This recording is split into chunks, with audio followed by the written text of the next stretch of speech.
day, I am Karil Milyare and I recently take an Amadeus class, which is one of the subject as a tourism student at STI College, Batangas.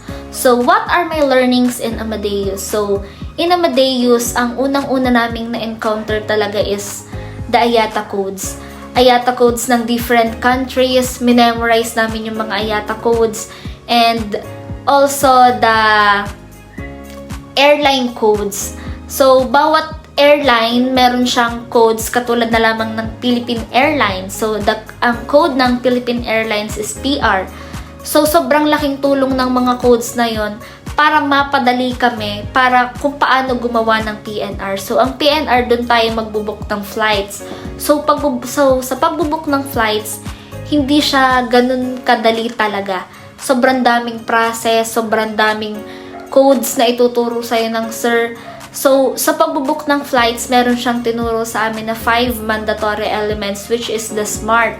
So, yung SMART na yun yung sunod-sunod kung paano ka magbubuk ng PNR. So, kapag meron dong isang segment na nagkulang, hindi ka makakapag-book ng flights, hindi magiging correct yung iyong binook na flights. Kaya, sobrang laking tulong ng Amadeus dahil natutunan talaga naming mag-book ng flights, and also, natutunan din namin na iba't iba pala talaga yung ginagamit ng codes kapag merong passenger na lalaki, may passenger na babae, may passenger na infant, may passenger na child.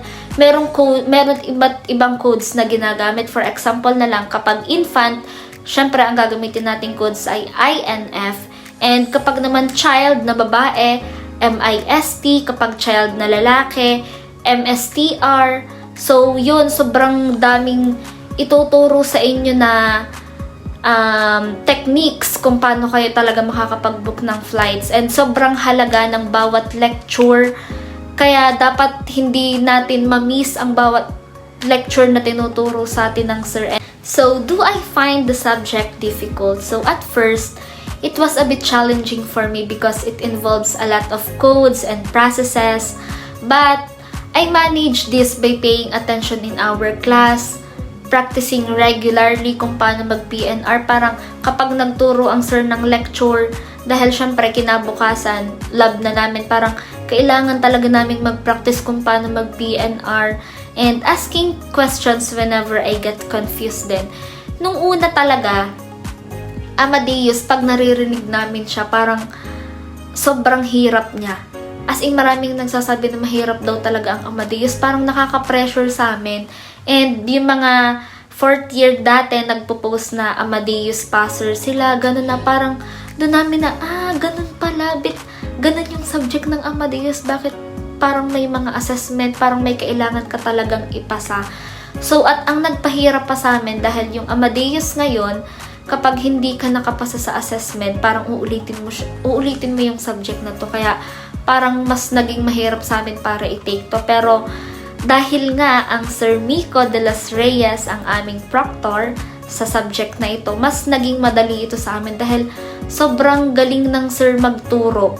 As in, kailangan mo lang talagang makinig, kailangan mo lang talagang mag-notes, kailangan mo lang talagang makasunod sa mga sinasabi niya dahil doon talaga mas mapapadali yung Amadeus. Kailangan mo din talagang mag-ask ng questions nga kapag meron ka talagang hindi maintindihan.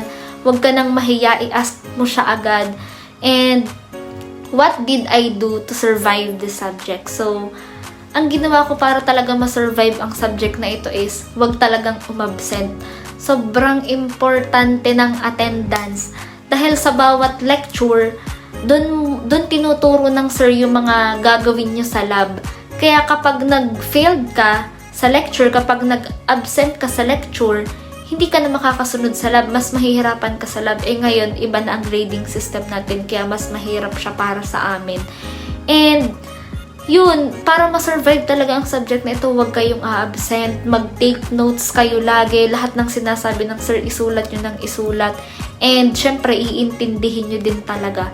And, practice lang ng practice, syempre, the more practice, syempre, the more na tayo ay mas makakapasa talaga. So, did your professor deliver the course well? What can you say? Did your professor meet your expectations? So, for me, yes. Sir Miko with the C explain the lessons talaga ng clear, and yung mga binibigay niya sa aming example sobrang helpful. Kaya dun sa mga examples na yun talaga, kailangan talaga nating mag-notes. And yung pagiging patient talaga ng Sir Miko sa amin na kapag hindi talaga namin magets na, Sir, paano ga po ito, Sir? Ganto, ganyan. Talagang sobrang supportive ng Sir. At yun yung which made our learning talaga ng super easy. And overall, Sir Miko met my expectations talaga. As in, yung ina-expect ko na Amadeus na mahirap, yun yung hindi niya na-meet. Dahil syempre, mas napadali niya nga. And sobrang the best talaga ng Sir Miko. As in, guys. So, what do you think will be the benefit of learning Amadeus? So, knowing how to use Amadeus can help me find a job soon in the travel and tourism industry, especially sa travel agencies. Dahil dito sa travel agency, dito mo talaga may encounter yung paggagawa ng PNR. As in, and ito yung useful skill that makes me more employable. Syempre, dahil nga na-take natin ang Amadeus class, na-take namin, so, parang dito mo mafe-feel na mas ahead ka sa iba na ay natutunan na ano ko na to, na-encounter ko na tong Amadeus. Meron na akong idea kung paano magawa ng PNR.